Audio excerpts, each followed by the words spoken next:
This is the Besotted Pride of West London podcast. And we're coming to you from a very chirpy part of West London, because this part of West London is very, very happy, because we are looking like we're going to maintain the West London mini league title, because for the third time in a row, we've gone down to Stamford Bridge and we've beaten the old Chelsea.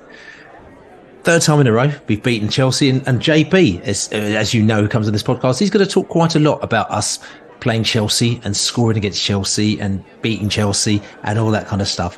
And I'm very happy. My name's Billy Grant. I'm sitting here in the virtual draw with my man Laney, who's also quite chirpy, aren't you, Laney?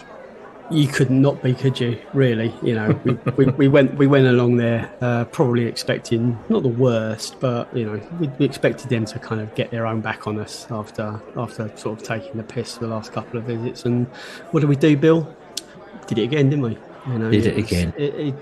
It was the perfect away performance as a smaller club to go to a team like that who are, you know, slightly laden with quality and spent £1 billion famously. You know, you do what you got to do to compete, and we more than did that. And you know, we'll listen to what the fans saw, we listened to what we thought, and what was just another legendary away day in the Premier League for Brentford. It was just the euphoria at the end of it was just off the scale. It was definitely off the scale. I mean, not everybody's happy about Brentford beating Chelsea as well. I mean, there's some people going out there that they're a little bit begrudged about Brentford beating Chelsea and about the way that we're going about our victories. And we'll probably talk about that in a little bit as well, because that's a little bit peculiar. But maybe that's where the world that we've entered into, the world of sort of the big team, the world of the expectation, the world that, you know, everyone is like Barcelona and everyone has to spend like Barcelona and play like Barcelona. And that's the only way that they can play, that anyone can play football. But like I said, we'll come on to that. But we'll, you know, just talking about the day. I mean, Laney, the day itself, it's really weird, because we'll talk about the Chelsea game in a little bit, like I said, but going to West London, going to Chelsea, we're going to put our hands up. It's not the best away day. It's one of the sort of almost like very few inverse kick football out of football, where you try as hard as you can do before and after the game to do what you can do. In and around Chelsea, it's pretty rubbish, but on the pitch itself is actually quite good. So you want to actually kick football in football at Chelsea, didn't you? Yeah. It's a weird one. It's weird for Chelsea fans themselves. You know, we all know Chelsea fans, and we know Chelsea fans that always claim they've been going since, you know, 18. Well, not 18. They weren't formed until 1905, but a lot of them think they've been going since they were shit. And the pubs around there is members only. You can't get in. So you've got to literally have a pint miles away. And with the 12:30 kickoff, it just made it pretty much not impossible, but it made it pretty difficult. So it was all about celebrating afterwards, and we were like, "What do we do? Don't want to plan too much. Don't want to take too much for granted." But there was celebrations, I have to say, afterwards, and it was a really excellent one. And to be kind of like in very happy mood. And looking at your watch, thinking, "Oh God, it's only 5:30 still," and it made for a great afternoon and evening, watching the other results come in, knowing that you've got your 3 points in the bag. So, yeah, we moan a lot about early kickoffs, rightly so, because they can't. You know, it is an antisocial thing.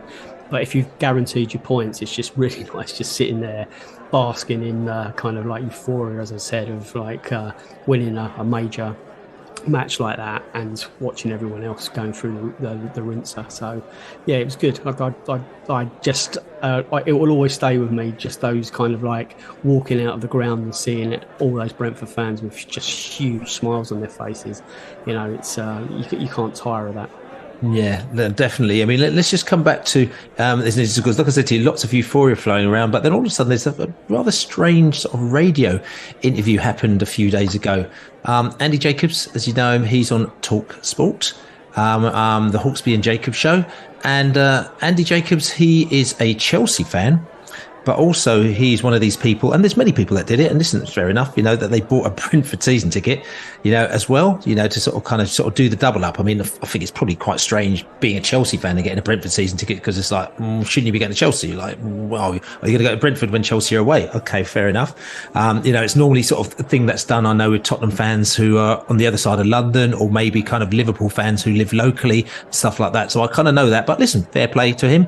He's, like I said to you, he has got himself a Brentford season ticket, so he is a Brentford fan. Or is he? Is the question that one could ask, because on the radio show a couple of days ago, he started moaning in particular after Brentford had beaten Chelsea, and he started moaning about our style of football, thought that we're tedious, thought that Thomas Frank is just kind of like, basically, without saying it, sort of saying that he's kind of useless and it's kind of horrible. It kind of reminded me of the conversations that people used to have about say Sean Dyche, or maybe Wimbledon back in the day. It's sort of kind of anti-football. These teams that used to beat these teams that technically they shouldn't be beating because they're smaller teams, but they're going out there and they don't know how to beat them. So the only way that they know how to deal with them is just by berating them and saying what you're doing is wrong. And to me, that's what it sounded like, what Andy Jacobs was saying. And I thought it was really, really quite peculiar, because it was almost sort of slightly elitist. And for somebody who has got a Brentford season ticket and watching us, it's caused a little bit of a stir, hasn't it? Yeah, it has. And I mean, I think the real ridiculous point of his rant was that he hoped West Ham would beat us at the weekend, to almost like as punishment for out-tacticking Chelsea.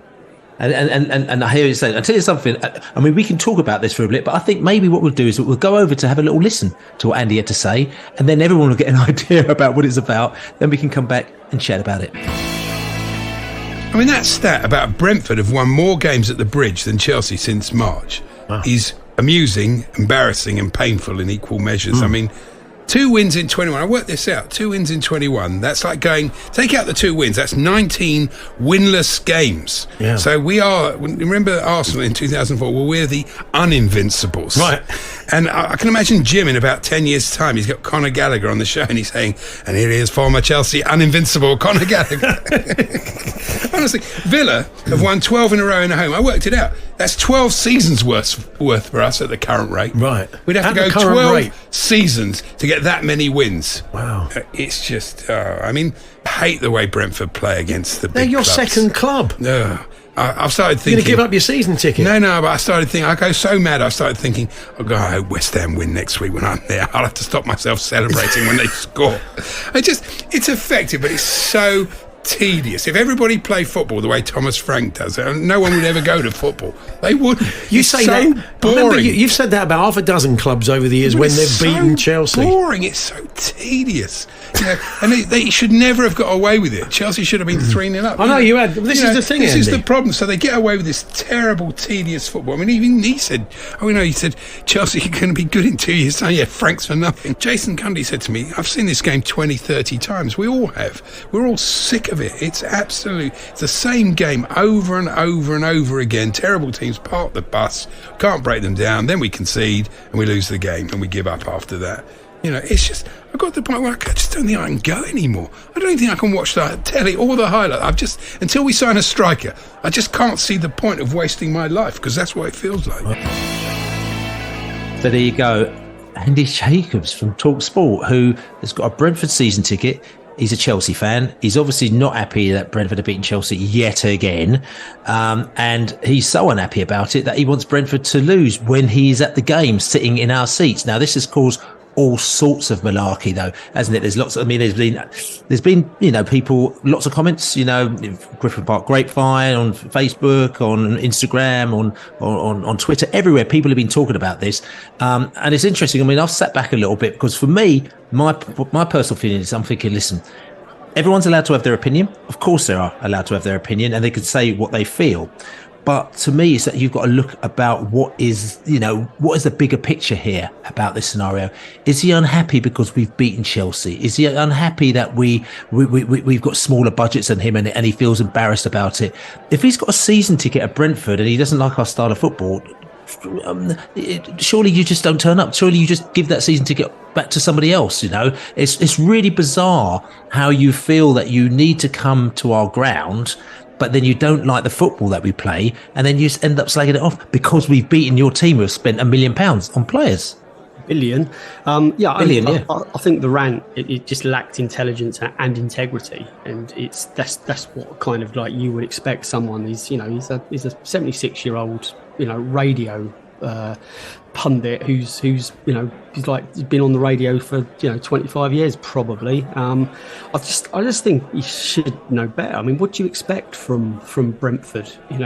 You can't expect us to go toe to toe with Chelsea for 90 minutes. It would be naive. We have not yet. That. Anyway, not yet. Well, maybe in 3 years' time if we're still in the league. No, but we've done that as well. I mean, we in the home games we've really attacked them. We've gone at them. We haven't sat back and just picked them off.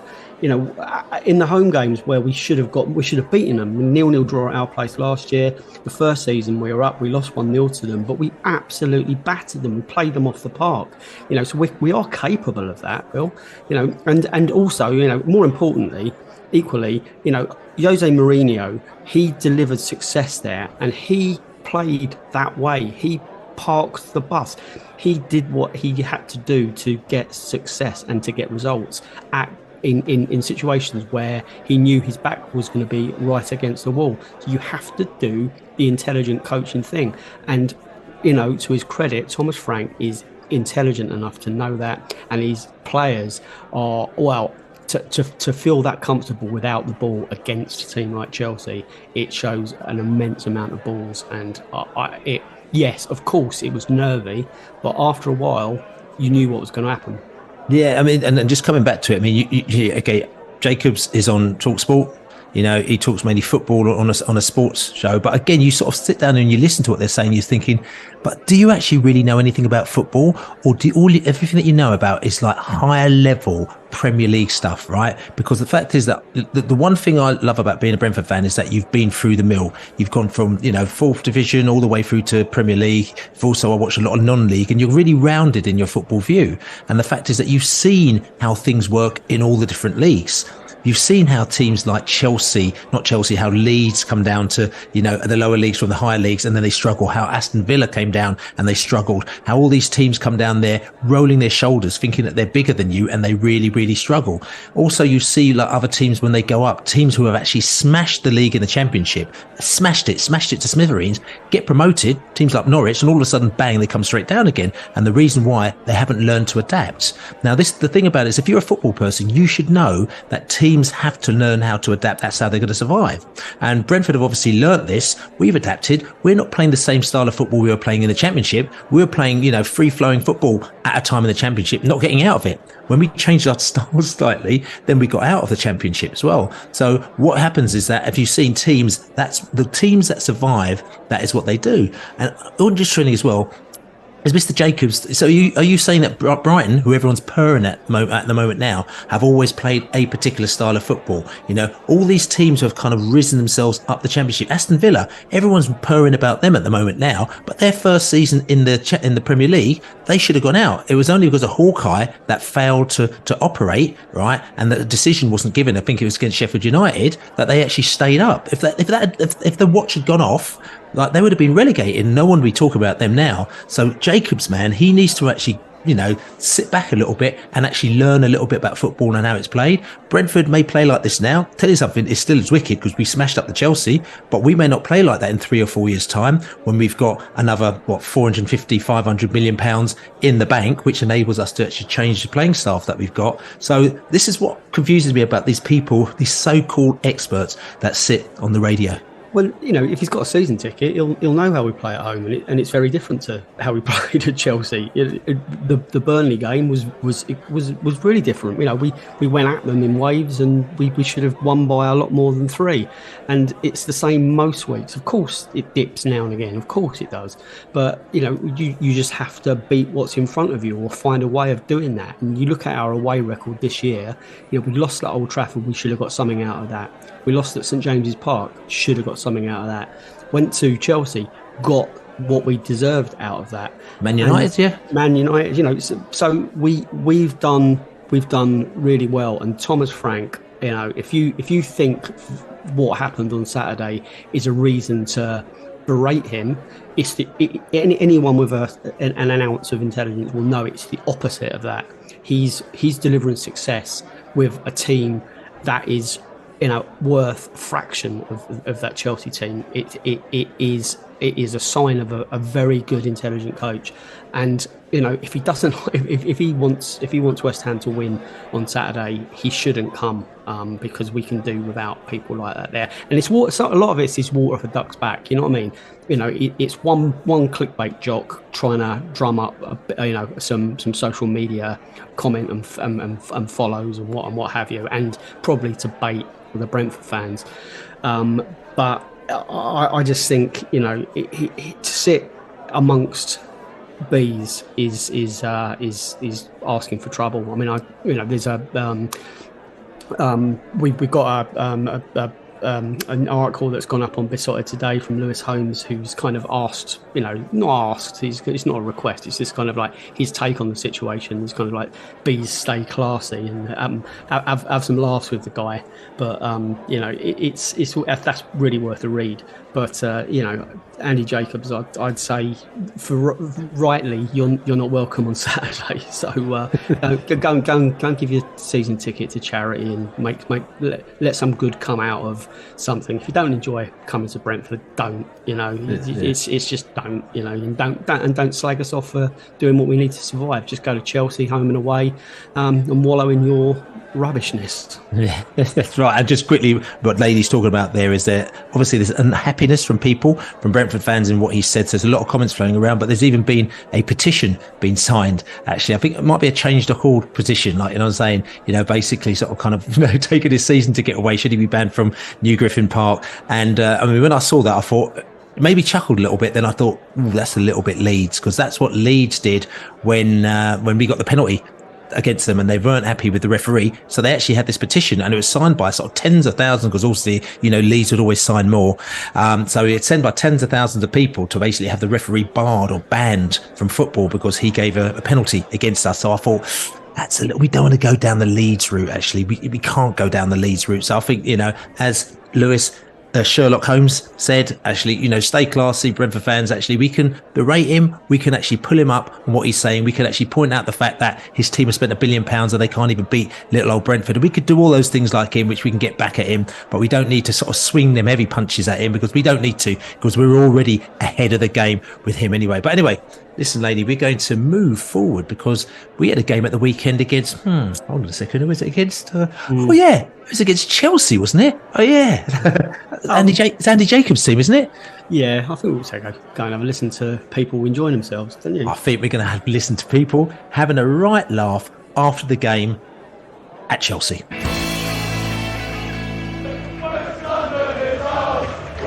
This is the Besotted Front of West London podcast, and as you can hear, West London is ours, as you can hear. We are at Stamford Bridge. Final score: Chelsea 0, Brentford 2. And I'm going to repeat that for you. Chelsea 0, Brentford 2. And this was an absolute masterclass in soaking up a bit of tick-a-taka, while not doing very much, and then hitting them with a sucker punch. Absolutely brilliant. I'll tell you something, we're here, 3,000 Brentford fans, absolutely enjoying every minute of the post-match of this game. The Brentford players coming over and giving it large to the fans, punching, fisting, the full Monty, whatever else they're going to do. There we go, Rob the kit man, Weester, everybody up there giving the way, we have beat you, there we go, way, break the tank on Yaka as well, he's doing it, there we go, Thomas Frank, hey, brilliant, that's brilliant. I'll tell you something, can we play them every week? We want to play Chelsea every week, we want to play them every day, because at the end of the day, they're scared of us, they can't handle us, they had no idea what was going on. This is absolutely brilliant. brilliant. We are the mighty bees. Listen to the crowd. I'm not even going to talk to anyone. You just listen to this. This is what it's all about. This is what it's all about. Listen, you may have not realised when Brentford are going to come to the league what we're going to do. But we're going to come here and we're going to never give up. We're going to never give up. And sometimes we're going to take the piss. And today, we took the piss. We took the piss out of Chelsea. And they're not very happy with us at all. Their fans are gone. There's a fire drill. There's an enormous fire drill going on in this stadium here now. But we love fire drills when the opposition do it. What a result, eh? Excellent result. Best team in London, by far. That's by far. Tell me something. Talk to me about this game. Tell me about this game. Brilliant. Absolutely brilliant. Great performance. For all the players were amazing. Loved every moment. Listen, when you came into this game, were you a bit nervous? Do you think, hold on a second, we might not get a result here today? Yeah, I thought we were going to lose, can't lie. But when the game was played, what do you think? Did you change? Yeah. The second half changed a lot, and we definitely improved. A lot of confidence in that side, isn't it? Yeah. Also, they forgot that we are the mighty bees, and you cannot take on bees when they're so mighty, can you? No. Absolutely. We're by far the greatest team the world has ever seen. We're by far the greatest team the world has ever seen. Tell me, aren't we? Oh, mate, absolutely buzzing, mate. That was superb. I thought that was a perfect away performance. And I've missed the last two Chelsea away games. Oh, and I thought I'd missed my chance to see us win here. So I'm absolutely buzzing. That was superb, mate. We are back. You know, we soaked it up. The tactics were brilliant. I think Thomas Frank, he out-tacticked Pochettino. They, you know, for all their possession in the first half, and they created a few chances, but the game plan was just so spot on, Bill. It was about keeping in the game, and then we knew that we would create chances eventually, and we did. You know. Too passive in the first half. Second half, more proactive, more positive, and much better. Great team effort today. Can't pick a man of the match, apart from maybe Pinnock. No, they look like a team with no confidence, and we look like a team that's rediscovered. Ours played really well today. I thought really happy. Obviously, all three times they've been poor, but I thought this was their best performance out of the three. And of course, it can't be a last-minute goal. Right at the end, when the 6 minutes go up, everybody behind me saying, "Oh no, it's Old Trafford again," and I'm saying, "Look, lads, don't mention Man U. Don't mention Man U. We've got this game." In the first half, we neutralised players like Moises Caicedo. They're big buys, and you know, Chelsea are forced to replace on paper good players. So the emotions in the first half, yes, the nerves, but once we got to half time and we thought we haven't conceded, and I think we've got a very, very good chance. Stamford Bridge is ours. Yes. Ours, absolutely. Always is, always will be. You bees. You bees. So there you go. After the game at Chelsea, I tell you something, that was so much fun. Just recording that. Every now and again, doing a post-match podcast, it's so much fun. prideofwest.london, you'll be able to check the whole thing out. Check it out. There's a lot of monologuing going on. There's lots of just basically lapping it up, enjoying the scenario, enjoying the situation, enjoying Thomas Frank giving punches to the crowd, and then the players coming up one by one, giving punches to the crowd. Like, you know what I'm saying? The Bees fans behind the goal. All the Chelsea fans had left by that stage, but we weren't going nowhere. You know what I'm saying? As we said, we got our tents pulled out for next season. We're going to stay there for the rest of the year, because Brentford run that place. We own that place, like, you know what I'm saying, Stamford Bridge. But you 100% just check it out, prideofwest.london, the post-match Chelsea podcast. It is absolutely brilliant. And even the Chelsea fans on there, as you've heard, the Chelsea fans on there, not happy at all. They sounded like they were going to do something not good to themselves. So, you know what I'm saying? So hopefully they would have got over it the weekend. But listen, Andy Jacobs, we talked about him, but the reality is he's miserable because he's a Chelsea fan, even though he's got a Brentford season ticket. Hearing what the fans had to say afterwards, Laney, that really does kind of sum up how much this means, doesn't it? Yeah, well, let's focus on the positives, because there were so many. You know, it's if you come away from that game with the with the same performance and lost, you probably do feel different. The actual winning of it makes so much difference. You know, I remember going up to Old Trafford last season, and we put in, I wouldn't say it wasn't dissimilar, but we kind of, you know, low block, everyone behind the ball, let them keep possession, let them have, you know, build up to a certain point and keep a, you know, a really good line at the back. Don't make mistakes, get your tackles in, ride your luck a little bit at times, and then hit on the break. And we came away with a defeat then, and there was quite a lot of grief afterwards. How do you expect to win a game if you don't try and win a game? How do you expect to get something out of the game if you kind of like don't try and attack? And so those kind of performances can get you beaten, and you look unadventurous. And we found that in the first half, didn't we? It was a hard watch.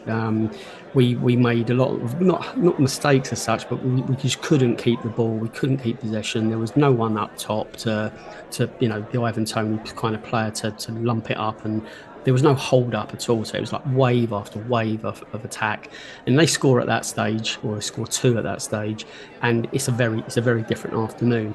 But there was supreme confidence that wasn't going to happen, and it was one of those afternoons where we were able to just like be like a bit of a sponge. I didn't really. I mean, there was a couple of chances. Obviously, they should have done better at. But getting to half time was the be all and end all. Getting to half time, either a 0-0 or ahead. But we had chances as well in that first half, and at half time I actually started to think, right, I've got a feeling this could be one of our afternoons. I didn't say it. I'm quite superstitious in sort of speaking out loud now, because these things do come back and bite you in the arse. But the more the game wore on, it was clear that there was frustration in the Chelsea side, and the fans. It was a library. I mean, it really was. Football in a Library was one of the songs that was sung, and it's watching that. I mean, it's on Match of the Day there was panning away and seeing young Chelsea fans kind of bewildered by what was going on, and so when we went 1 up, you get a reaction from Chelsea, and you've rattled the Hornets cage and Hornets nest, and they come at you in waves, or you kind of get confident that you can hold out. And I just thought each 5 minutes that went past, I mean, there was a lot of clock watching going on from me. Each 5 minutes went past, I thought, there's a chance here that we're going to get something even better. And then there was a couple of breakaways, obviously, wasn't there? There was the the Yanaut miss, there was the Yarmolenko miss, and then there was the goal, which almost was a miss. And I think Neil Maupay's come under quite a lot of criticism as well for being caught by the goalkeeper. How Sanchez almost reeled him in was But I just think he was a bit. I don't know what's going through his head at that stage. He hasn't got to explain it to me. But Mbeumo was right alongside him and was able to finish the move off. So an assist and another goal by Brian Mbeumo. And I think last week we were worried about, not worried about, we raised the concern that there were certain Brentford fans that were saying that Brian Mbeumo was rubbish. So you have to question the intelligence of a lot of people sometimes. It's and you have to. He's on great form. We've spoken about that a lot already. He isn't a lot of players, but he's still learning. There was a report on Sunday saying Brian Mbeumo's, the new Mo Salah. That's clearly he's moving into that kind of territory. So so I just thought the performance on Saturday morning was at times hard to watch, but the structure and the confidence of the team and biding your time and being confident of being able to make big chances, that all panned out. So I was very proud of what I saw. Yeah, and it's interesting you talk about the key was trying to make it 0-0 to half time. I mean, as you know, Laney, I mean, I was actually still stuck in St Albans at 11:45 on Saturday morning with a 12:30 kickoff. I was there coaching my Barnet Panthers game, as you know, and I gave him a talk at the beginning of the game. I didn't tell him why. I said to him, right, you have to be 3-0 up at half time, because I thought if they're 3-0 up, I'm going to do a run out and leave somebody else to run the team. And they were 1-0 up at half time. I was like, no, you know what I'm saying. And then halfway through the second half, half, saying all was equalised. So I was like, oh no. And so I had to stay till the very end. So at the very end, like the final whistle went and they came over for the old post-match team talk, and all they saw me is legging it down the touchline. Like I was saying, just literally legging it down the street. And I got a ride to the station. I literally, like sort of Spider-Man, flew onto the train, literally as the doors were closing, got into London, the train was delayed, got myself lost through the park, and I was listening to the game on the radio through the park, and all I can hear is like the Chelsea. I could hear the roars. I could see Stamford Bridge there, and I was stuck in the park behind there, like didn't know where I was going. I could hear the roar and this, that, the other. Oh, and I think there's a penalty call and stuff like that. And I was going, please stay at half time. Please stay at half time. And when I got in there at half time, or not half time, I got there about 10 minutes before the end of the first half. Bees fans said, "Oh, you're all right, Bill. Oh, so we're doing all right, aren't we?" I was like, "I don't know. I haven't seen any of the game." And they said, "Don't worry, you haven't missed much." So I felt much more comfortable. And the reason why I had to go is because I didn't go to Man United, and I felt really guilty I didn't go to Man United. We were 1-0 up until extra time, and then Man United scored 2 goals. I thought, I've got to go to Chelsea, because if I don't, it's going to be all my fault. But yeah, so that was good. So like I said to you, getting them 2 goals in the second half for me was super celebration. And also interesting as well, you talked about Yarmouk, who we got from Ukraine. Now, if you remember rightly, we were in for Mudryk, who didn't play in that Chelsea game, but Mudryk's cost Chelsea about, £3 trillion or whatever ridiculous money that they spent for him. But we were, as people may or may not know, if there's Chelsea fans listening to that, we were the first team to look at Mudryk a long time ago. We bid for him. I think it started at 8 and it crept up to 12, and they kept on pushing the barriers higher and higher, and it went to 15, and we didn't go for 15, and we came in later for him, but they kept on pushing the barriers higher. The war came and the bidding stopped, and then it started up again, and we thought we'd get him, and then by that stage Arsenal had come in, and then Chelsea had come in. Now the interesting thing is that by that stage, when other people had come in, that's when Brentford step out. Maybe that's the time that Andy Jacobs thinks that Brentford should continue, because he obviously thinks we're like all these other bigger teams. But no, Andy, that's not what we do. I'm saying, we get in there early, we get these players early, like Ivan Toney, who we buy for 5 million, and Chelsea will probably end up buying for 100 million. I'm saying that's kind of what we do. So we pulled out from that, and we bought Yarmouk as well, and we bought him for a fraction of the price that we would have even paid for Mudryk. I'm not sure even how much he was. I think he might have been 5 million or 3 million or something really small. And what my contacts in the Ukraine said to me, he is potentially like Mudryk, but potentially even better. He's younger, and he's going to need much more development time. But he says potentially this guy's a real deal. He's a very good player. So I think we've had him for about 18 months now, where we're developing him, and it's going to be interesting where he goes and the projectile that he goes on compared to Mudryk, because he started to kind of put his head above the parapet, isn't he, Laney? Yeah, he has. The last couple of games, he's been given decent game time. And the coaches and Thomas Frank must be very confident that he's going to get more and more as the season progresses. We're light on heads, and we're light on players, because of our injury crisis. Well, it is not. Yeah, I guess it is a bit of a crisis. Anything that involves Rico Henry not being available, I call a crisis. And so it's important that the players that are kind of on the periphery of that first team, when they get a chance and when they're called upon, they perform. And he's done that. He could have had a goal. He should have had a goal Saturday. And he could have had a goal against Burnley as well. So getting himself in good goal scoring positions is from a midfield position is what we're expecting from him. And I'm looking forward to seeing more of him. It's great when you get someone like Yanelt that's been plucked from obscurity, and then they start performing at the very highest level. So yeah, I'm very impressed with him, mate. And I mean, listen, elephant in the room now. When you talk about should have scored a goal, let's talk about that Maupay situation. Now, from where it was, we saw the corner come, we saw the goalkeeper come up, we saw the goalkeeper go, "Oh no!" As the Brentford player got it up there, Maupay started to run with the ball. We saw the goalkeeper running back. Now, to us, where we were, I thought that Maupay, okay, the goalkeeper caught up with him, but I thought he did a little slip over to Mbeumo. But a lot of people say, no, it wasn't a slip over. It got caught in the goalkeeper's legs, and then Mbeumo kind of mopped up for him. Now, I've watched it back a few times, and it doesn't seem that way to me. Does it to you, Laney? It's a tough one, because from my perspective, he should have shot a little. He should have shot as the keeper catches him. So I don't think he's expecting anyone to to be coming from behind him. And it's not, I don't think it's a good look for a striker to be looking over your shoulder, looking like you're panicking. I think he thought he was just clean through on goal. And then the second he realised that the keeper was there and could have either fouled him, which he would have been sent off for, or heaven forbid, cleared the ball away, which would have been really bad. If you've got two players chasing down on goal with it should be an open goal, the XG on that chance shows that it was even more than a penalty. So it was such a big chance. It was unfortunate, I'd say, for Maupay, because he deserved to get on the score sheet, I think. But thankfully, it didn't really matter. It doesn't really matter, to be honest.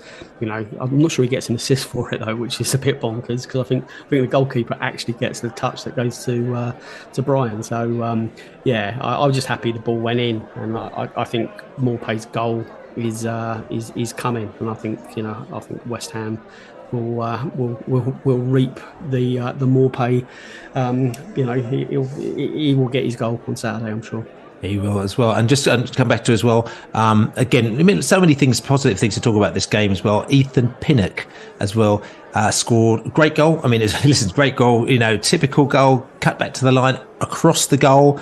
And there you go, at the far post, you've got Ethan Pinnock, bang, in the back of the net. I mean, there's euphoria when that ball went in the back of the net as well. But also great for Ethan Pinnock, who had a great game, didn't he? Yeah, he did. He was superb. He was the same up at Old Trafford as well. A lot of people said, and a lot of Brentford fans agree, that he didn't deserve to be on the losing team that day, and he certainly didn't on Saturday at Stamford Bridge either. Apart from one little moment where he thought he did give the ball away in the penalty area. But he made amends, and his positioning and his strength is just brilliant. It's not coincidence that when you're behind every single cross into the area, it's no coincidence that you're there when to mop up every single time. His positional play is just excellent. So other people surely looking at him. Those quality defenders again, they're very, very hard to find. We've certainly unearthed one there, Bill. Yeah, definitely. And like I said, the besotted global player of the match, which is voted for by Brentford fans as well. Number one was Ethan Pinnock. Of course, he got the player of the match. Norgard got number 2, and then Bumo got number 3. That's Pinnock's second man of the match in 3 games as well, and the third player to have 2 man of the match appearances so far this season. Thank you to the Tasmanian Bee out there in Tasmania for putting together that every week for us as well. He could be totting up so that we'll know actually who is the player of the season at the end of the day. So thanks for that as well. But just coming back to that match as well, tell you who enjoyed himself, and I had a little chat with him as well. JB really enjoyed himself at Chelsea, so much that JB has sat in front of his Facts and Funk computer, and he's come up with all sorts of paraphernalia for this podcast here. Cards, assistant managers, clean sheets, Wheatsheaf Park, he's thrown it all here into the pot. So let's just check out JB to find out what his Facts and Funk are for this week. Are you ready for this? I told you it was coming. Woo! JB, and he's ready to stock it to you one time. Get it! Hello, Jonathan Birchall here again. So it's another trip home from Stamford Bridge with all 3 points. But even before Saturday, it's always been a ground where we've had a degree of league success. In our 7 previous league games there, we've had 3 wins, never had a draw, and although we lost 4 games back in the 30s and 40s, we've never failed to score in any of our visits there. Prior to this season, it's a striking fact that we scored 14 goals in those 7 trips to Chelsea, yet only scored a total of 5 goals in the corresponding home fixture. Saturday was a very unusual game for cards. There was a red card for Chelsea's assistant manager, a yellow for Maupay 20 minutes before he officially entered the field of play, and one for Norgard while the ball was not in play as the referee was waiting for the VAR decision to confirm Brian's goal. With our first 3 league wins of the season all having clean sheets, that's a new record for our 8 top-tier seasons. 3 clean sheets after 10 is exactly par for all our Premier League seasons. Ethan Pinnock became our first defender to score this season, Game 10 being the latest so far in our Premier League history, but way off season 2019-20, when it wasn't until game 23 that Henrik Dalsgaard was the first defender to score. Away from the first team, this week sees the B team play their first game at Wheatsheaf Park with supporters, the former home of Staines Town. And also this weekend, it's the first round of the FA Cup. It's now 10 years since we last entered the competition at that stage. Our last match was in November 2013 at Griffin Park, as we beat Staines Town 5-0, who were managed by our former player and now club ambassador Marcus Gowler.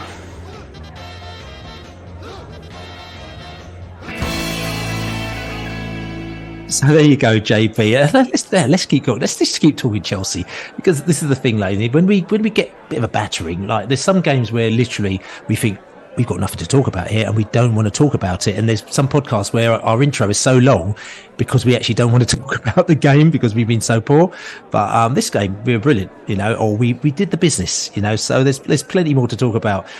Cards, lady, there was quite a few cards in here. I mean, when their assistant manager got a card, that was quite peculiar, wasn't it? They got red, didn't they? Yeah. Well, you're right when you say that, but it's not often we don't want to talk about the game. It is few and far between that the team kind of really are just awful. But the card situation was I didn't quite see what was going on. I don't think he thought the ball was given back quite quickly enough. But that's not an issue anymore because there's balls everywhere. It's just like if a ball doesn't become available quickly enough, a ball boy's there to chuck another ball into play. That's the system we're working to. So he's obviously very, very stressy on that Chelsea bench. And Maupay's shithousery was excellent. I'm glad they picked up on that on Match of the Day. Explain, because some people might not know what you're talking about. What happened? So I'm sure everyone does, but yes, it is right to explain. So he was warming up on the touchline, which is very tight to the stand. And so he's kind of technically on the pitch, which all of the home subs and all of the away subs, they kind of have to skip up and down very close to that touchline. And Chelsea were about to take a free kick into the Brentford penalty area, and Maupay was skipping past, and he pretended not to be aware of what he was doing, and he nudged the ball ever so slightly, which really fucked off the Chelsea player. And we saw it, and we kind of laughed. And he got a yellow card like 20 minutes before he actually came on. And I looked over, and Thomas Frank literally had his head in his hands at that point. And it was a stupid thing to do, to be honest. I mean, the killjoy in me is that Thomas is obviously thinking of bringing him on, and he might need to take a yellow at some stage, and he can't do that because it's a red, and then we miss him, down the line. We need him. So, it was actually a stupid thing to do. But it was very Maupay. But it was more than very Maupay. Yeah, it was the most Maupay. It could have backfired though. So I'm glad he did it looking back. But at the time, I just thought that could really come back and bite us. That could have been the difference between a win and a point at that stage, or a point and a defeat, because you need everyone being able to put every single challenge in like at full speed, not being worried whether they're going to pick up another yellow. So and Norgard got booked as well, if I remember, like during the VAR check, which I don't know. That should be. I don't know what he said, but it was just. It was a strange one. 3 very strange bookings. Yeah, and again, I love the way that JP brings it all round as well. I mean, he doesn't only get facts and bunks, but he also rounds it up so it kind of makes sense. And he talked about the fact that it's the first round of the FA Cup this weekend. He talked about Brentford playing at Staines Town as well. So we got Brentford playing at Staines Town with the B team, which you went to as well. Just briefly, Laney, that was interesting because obviously it's almost like a takeover. It's like our new ground for the B team, wasn't it? Yeah, it's Wheatsheaf Park. It used to be called Wheatsheaf Lane, I believe. Staines Town's old ground, which we now play our B games at. So it was the first game that fans were allowed in. I think they sold like 1,100, 1,200 tickets. I don't think it was less than 1,000 there, but only a little bit less than 1,000 because it was a terribly rainy night, and the kids, packs of children doing trick or treating around there as well, which was a bit odd. But it was a bit of a horror first show as well. To be fair, I mean, Brentford 2-0 down against Strasbourg, came back to win 3-2. But the facility, which is more important, really, it was really, really impressive. Not a souvenir. There's like a merchandise shop there. There's a big catering unit. Computerized turnstiles. It was I wouldn't say, it was more. I'm not going to compare it to Griffin Park because Griffin Park's so special to us, but it wasn't a million miles away from some of those awful days like 30 years ago when there was hardly anyone at Griffin Park. It was a decent.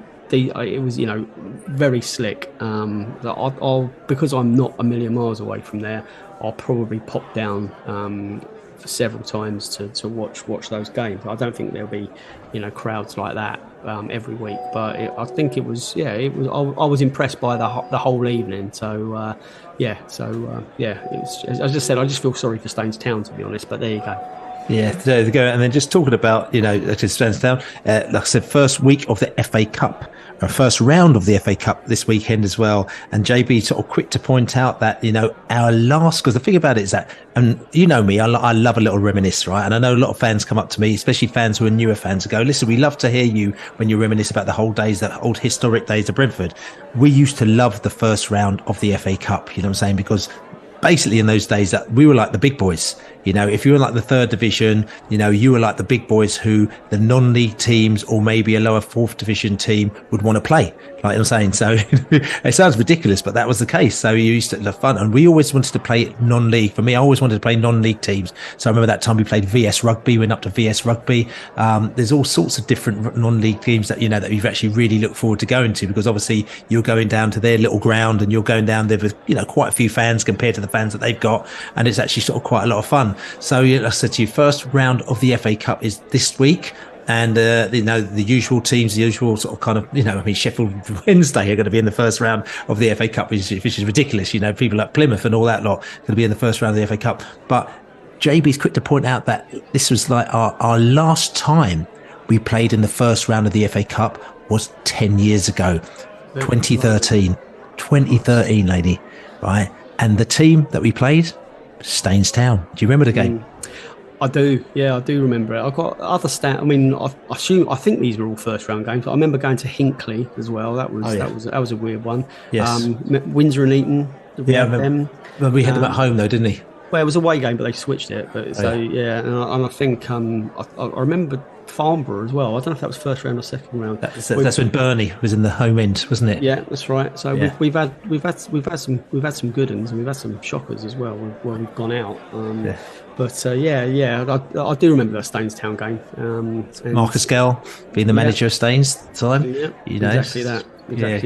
So you're right. The first round FA Cup day, we always wanted to get Newport Isle of Wight, didn't we? That's right. That was always wanted to do it. Not for any sensible reason. It was just that we wanted to get on a ferry and go abroad. Go abroad. Yeah, we go to the States now, but at the time that would have been, or actually knocking on the door of European competitions. But for us at the time, that would have been glamorous. That was political. And I remember we used to sit in the New Inn pub every time they had the draw for the cup, and we'd be sitting there going, "Come on, Newport Isle of Wight!" Oh no, we just missed it. Like really wanted to go to Newport. We got Newport County this year, but didn't quite count. The same. Nah. Quite the same, is it? Yeah. So like I said to you, so Staines up 10 years ago. So it's really weird. We played that. Marcus Gale come on the pitch, give him a round of applause. We beat them, but little did we know that season we ain't going to be in the first round of the FA Cup for a very, very long time. And that was just quite mad. So it just goes to show how time's moved on. But let's just bring it back to the game again at the weekend. Just looking at some stats from that game at the weekend. Looking to see how the two teams played. So Brentford, They created a high number of chances relative to our possession. We were also effective at creating goal-scoring opportunities from the flanks and goal-scoring opportunities from counter-attacks. We were strong at finishing. Where we were poor, we lost possession often, and we also gave away a lot of free kicks around the box, which is something that we actually normally do as well. Chelsea, they had no significant strengths and they were poor at finishing. So looking at that, top player as far as whoscored.com is concerned was Ethan Pinnock. Then it was Brian Mbumo, not for some Bees fans out there who thought he's rubbish, but we won't talk about that. Then Nathan Collins, then Christopher Ayer.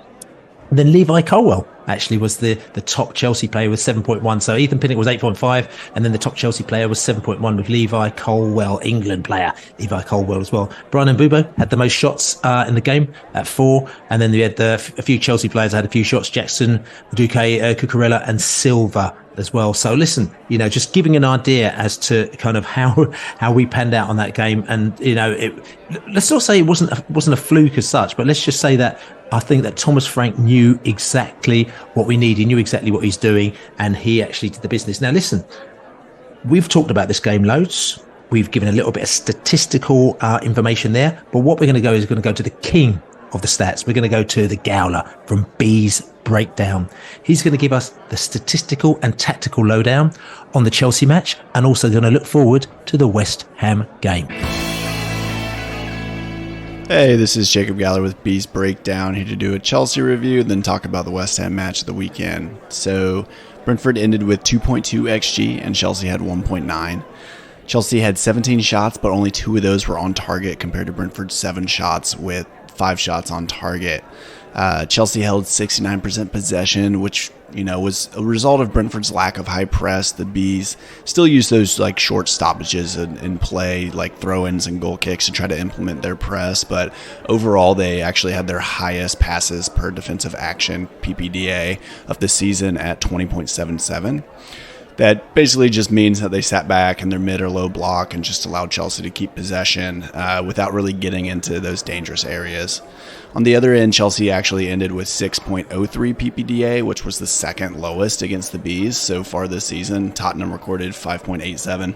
The difference was basically Brentford's plan to deal with Chelsea's high press, so they were able to pass out of that pressure and progress the ball without really relying on those long passes. And it seemed like Thomas Frank was really starting to shift away from relying solely on counterattacks and direct long balls against Big Six sides, which might be partly due to missing Ryan Toney, but you kind of see Thomas Frank evolving his tactics a little bit, which I think will be great for Brentford's long-term development. One statistic that may surprise some is Mark Flecken recorded 0.84 XG buildup. That basically just means he was involved heavily in possessions that led to creating XG. So that just goes to show how much Brentford relied on building out of the back, which started with Flecken drawing in Chelsea's high press and then passing out of it. I thought Ayer had another phenomenal performance, recording 3 shot-creating actions. He seemed to be even more dangerous from that left center-back position. His teams really didn't expect those underlapping runs into the box. And then Nathan Collins led the squad with 5 tackles and interceptions. Norgard cleaned up everything else with 9 ball recoveries. Pinnock won 5 out of 6 aerial duels and, as always, led the squad in clearances. All right, so now for that West Ham match. They're currently 9th in the Premier League above Brentford in 10th. However, they've given up 19.1 XGA, which is the 4th worst. West Ham only hold 40.9% possession, and they have the 3rd highest PPDA, which means they're going to sit back and try to hit teams on the counter. They've had success this year against Brighton and Chelsea. They won both of those matches with 22 and 25% possession, but then they've struggled against teams where they have to hold more possession. They just lost to Everton last weekend while holding 64% possession. They're pretty efficient at scoring goals. They're actually overperforming their XG by 2, and they have the 2nd shortest average shot distance, with Brentford having the 1st, and a high percentage of their goals per shot on target. West Ham create most of their shots from dead ball situations. Definitely expect lots of switches of play from West Ham combined with direct long balls. Interestingly, West Ham give up a lot of XG right after halftime, which has been a criticism of the squad switching off at times. I would expect Brentford to use similar situational pressing like they did against Chelsea, which may lead to a little bit of sitting back and then forcing West Ham into those wide areas. They're still going to allow them to get into the final third, but not into those central dangerous areas. There you go, to Gowler. He's very happy. Over there in the States, like I said to you, he's broken it down for us, so we kind of know exactly what's going on. Like I said to you, check out B's breakdown on Twitter. Also go and check out his article. He puts an article up every week giving the statistical breakdown on the game. He's done one for the Chelsea game. He will be doing one for the West Ham game as well on bsotted.com. The Gowler, he's listen, forget the facts and funk. We've gone on with that, but it's really interesting how he kind of breaks this down for us, isn't it? Yeah, and it's a proper bit of work he does there every week for us. To be fair, and so I thank him for that again. To go through the game and to literally analyse the performance and the moments where where the game changes, or the pivotal tackles and plays, and then have a photograph, screen grab of that, and annotate it. It takes a lot of work for him to do that as quickly as he does. Hats off to him. But it's interesting to kind of like see it in the cold light of day, look back at it in a bit more of an analytical kind of way, because we get wrapped. If you're there, you don't get a great view. You kind of get wrapped up in the singing and the goading and the encouraging and the jumping up and down and all those kind of raw match day, being there in the heat of the moment kind of vibes. Having the ability to kind of sit there and go back almost frame by frame. I'd like to do that more often, but I appreciate he does that for us, mate. Yeah, most definitely. So listen, that's the Chelsea game done and dusted for now. We're going to look forward. We've got West Ham coming at the weekend. We could have actually been playing West Ham 2 games in a row if we actually pulled our finger out and actually beat Arsenal in the League Cup in the last round. But of course, they beat us and they played Chelsea. Oh, they played West Ham. They didn't play Chelsea. They played Chelsea a week before. As Chelsea fans keep on telling us, playing Brentford isn't quite like playing Chelsea, playing Arsenal. But West Ham, okay, West Ham, right, they're in the house. They come into Brentford. They played Arsenal in the midweek. They had a bit of a result against Arsenal in the week, so their tails are going to be swinging. They're going to be swinging. They're going to be very, very happy. Tell you what we're going to do. We're going to go over to West Ham, to Andy Payne, the West Ham fan. He's going to give us the lowdown on West Ham. Well, good morning, everybody. My name's Andy Payne. I'm a West Ham supporter all my life. It's a life sentence and a curse, obviously.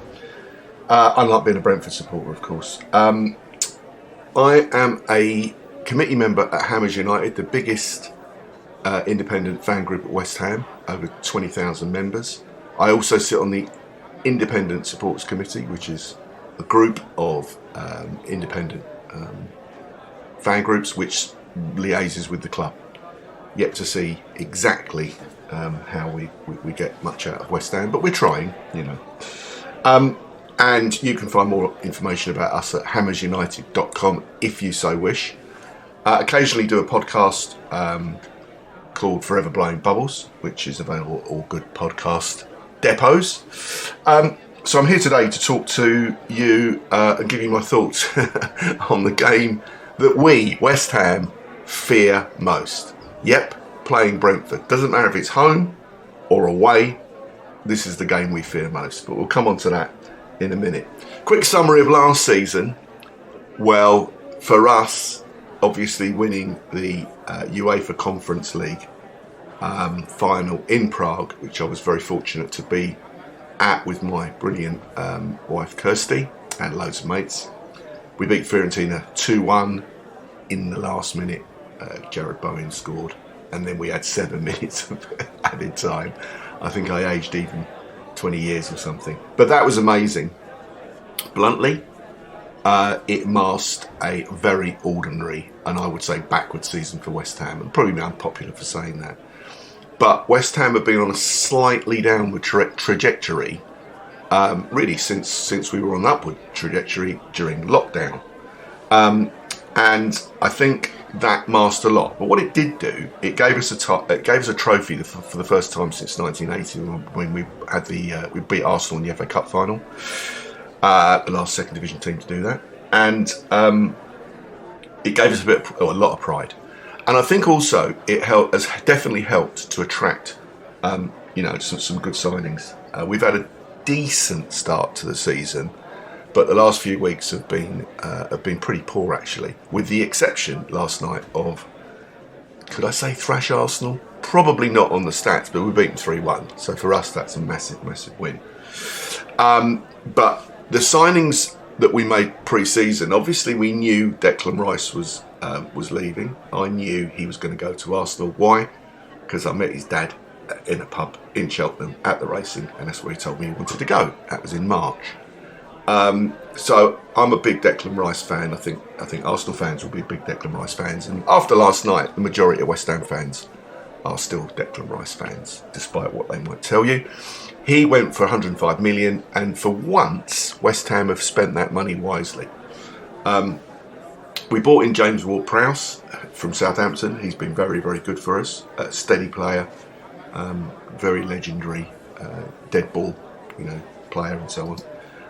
But also we brought in Mohamed Kudus from Ajax and Alvarez from Ajax, and both those players have been so far, I would say, exceptional. So that's all good news. The manager, David Moyes, it's safe to say, is a kind of, it's almost a very small version of the Arsene Wenger discussion that Arsenal fans had a few years ago before Arsene finally left. There's those that like Moyes, there's those that dislike him. No one hates him, no one loves him. It's a like or dislike situation. I think his contract is coming to the end at the end of this season, and I think unless something spectacular happens, like we win the FA Cup, maybe the Carabao Cup, or the Europa League, which is highly unlikely, I can't see that contract being renewed. And the reason I say that is because we've recruited a guy called Tim Stuyton, who's in charge of our recruitment, and without him we wouldn't have made the signings we've made at all. And I think he is already on the hunt for a new manager. So West Ham, you heard it here first, might even have a succession policy. We're a decent squad, but I think suffice to say,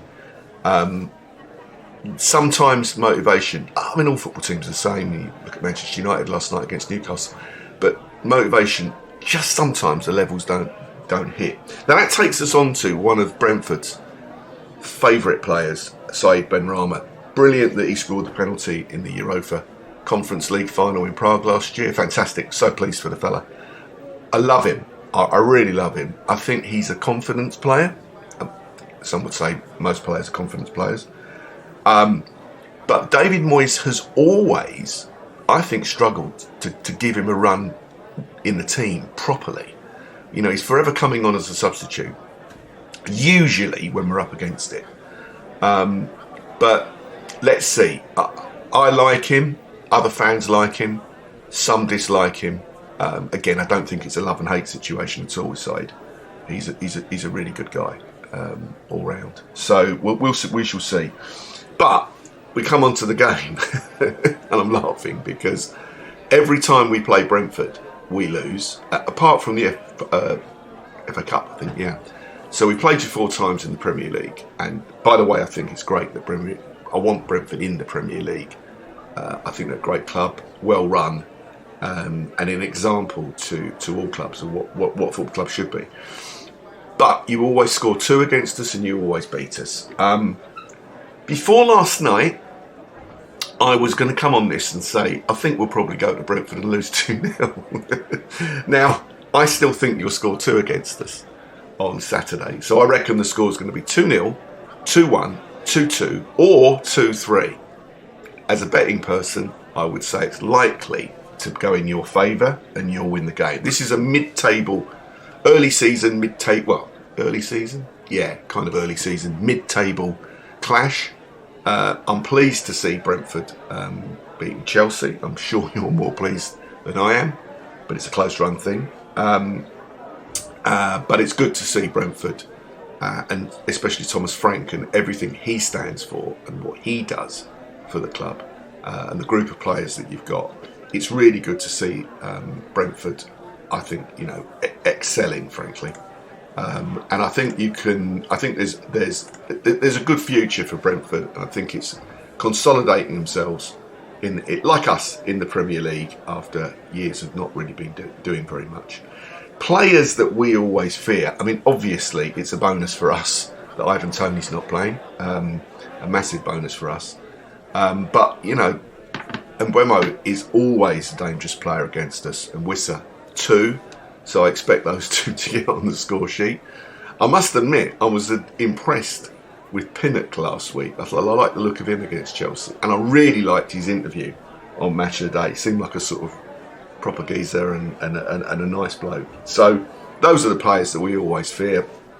Nordgaard's always a good engine in midfield, and Jensen too if he plays. We, however, are in trouble because Paquetá and Alvarez are both suspended, and they are big losses for us. Two of our better players, if not best players, in the shape of Paquetá. Alvarez has been absolutely fantastic. So I think that means, bluntly, that we are going to be struggling against you, despite the fillip of beating Arsenal last night in a manner which was quite, for us, quite unusual. So that's that. So I'm saying, I'm calling it that Brentford beat us. I'm calling it that you're going to score 2. And there's an outside chance that Jared Bowen and Mohamed Kudus may, and Mohamed Kudus has been sensational for us and getting better and better. And Bowen's just scoring in every game. So, you know, we could get 2-2 draw. You never know. That's it. I wish you the best. Sincerely, I love Brentford and everything it stands for. I love Billy the Bee. He's a great fella. We had a fantastic time in Qatar together. Absolute honour to know him. And the work that he does for Brentford and all his friends is just amazing. So there you go. Thank you very much indeed. Come on, you Irons. I'm for blowing bubbles and all that kind of stuff. We wish you the very, very best. By the way, you are the new Luton. Okay, we've got a thing with Luton where we always get beaten by Luton. But one little thing for West Ham fans, we beat Luton this year. This season, went away to them early doors and beat them 2-1 in August. And that was different. And Brighton are also, a la Brentford, always beat us. And we went there and won, which was astonishing. So you never know, things might change. Anyway, I wish you the very, very best, all of you. Keep smiling. It's only a game of football. It's only sport. But it ruins our weekend when we lose. And it makes our weekend so much better when we win. And it's Saturday at 3 o'clock, which is unusual. All right then. May the best team win. Take care. Lots of love. Bye. There you go, Andy. West Ham. He's very happy because he saw his team win a cup in Europe last season, and doesn't matter what cup it may be, you know, as a football fan, you just want to have a good day out, see your team win and enjoy yourself. And that's what he did. He's been supporting them for years and years and years. And yeah, he loved it. You know what I'm saying? So, you know, I don't care what team, you can't take that away from any football fan. Them watching their team, go and enjoying themselves. Sometimes you've got years of misery, and then you might have 1 year of joy, and that makes up for all them years of misery. And I think that Andy, you know, he's even talked about maybe having a few years. They had the move from Upton Park to West Ham, the new stadium, which hasn't gone particularly well at times. And, you know, there's just certain things which kind of make you think, but then you get moments like that and it makes you feel happy. So as football fans, you do feel happy for all real football fans when that happens. And also, like I said to you, I met Andy out in Qatar at the World Cup, and we had some great nights together, him and Kirsty and the crew out there. So it's great to meet him. And like I said to you, hopefully he's not going to be smiling at the end of Saturday. But Laney, West Ham, they've had a bit of a peculiar season, haven't they? Because they were looking a little bit kind of shaky and wobbly. The result, I mean, they lost to Everton. I mean, we lost to Everton, so maybe that's just a thing for teams like us. But then they've just gone and beaten Arsenal in the cup and given them a little bit of a hiding, you know. So you kind of just don't really know with that team, do you? No, because you're right. I thought, you know, they started the season all right, but their league form in the current football, the past few games has been pretty stinky, you know. And obviously the win against Arsenal last night will make up for a lot of that. But yeah, I'm looking forward to them coming because, you know, our record against them is pretty decent. They won't be looking forward to coming back to the G-Tech, and I think we'll be up for it. You know, our towers are a bit up. We have got the beating of them. They're a good team on their day as well. Let's not take anything for granted at all. I think it's a game that kind of suits us. It's a game that we won't be kind of like having to go too super tactical like we did last week. I think we go more toe to toe with West Ham. It will be a more open game. We'll attack them. They're better than Burnley. Let's be honest. But I think it will be that kind of performance. We have to get out the blocks quick. We have to get the tempo of the game right. We have to go for the jugular and we have to take our chances.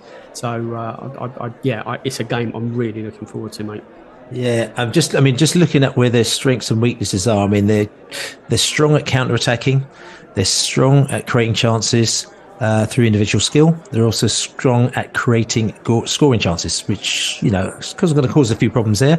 Where they're weak at keeping possession of the ball, avoiding offside, protecting the lead, avoiding fouling in dangerous areas, defending set pieces, and they're very weak at defending against through ball attacks. Their style of play is they attempt through balls often, long balls. They like to attack down the left. They take lots of shots. They pretty much got the same first 11 and they like to play in their own half.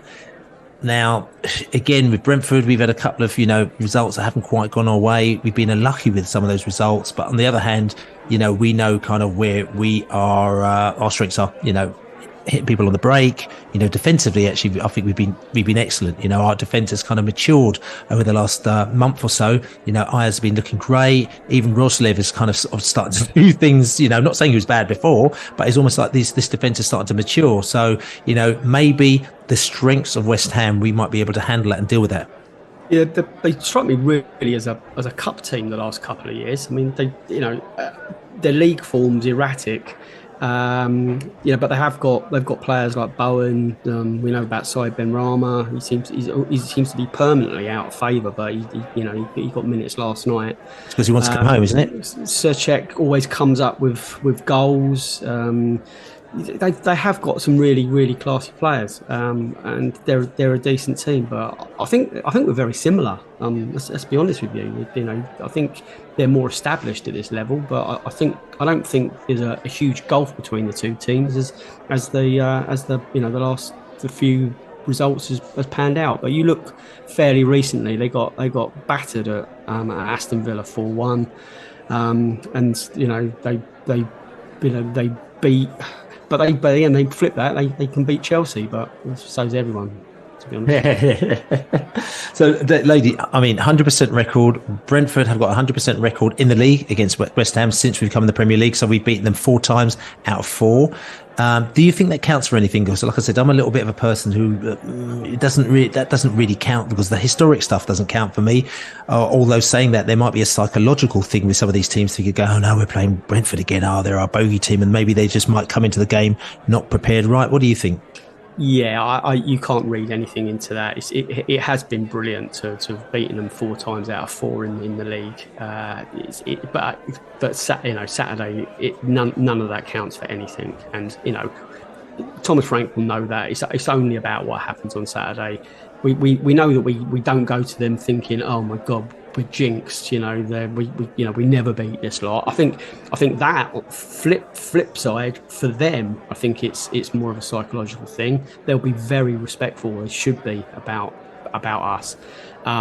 So they may not be quite as confident of going like literally toe to toe. They might be more tactical, but let's see how it pans out. But I think it's the makings of a cracker.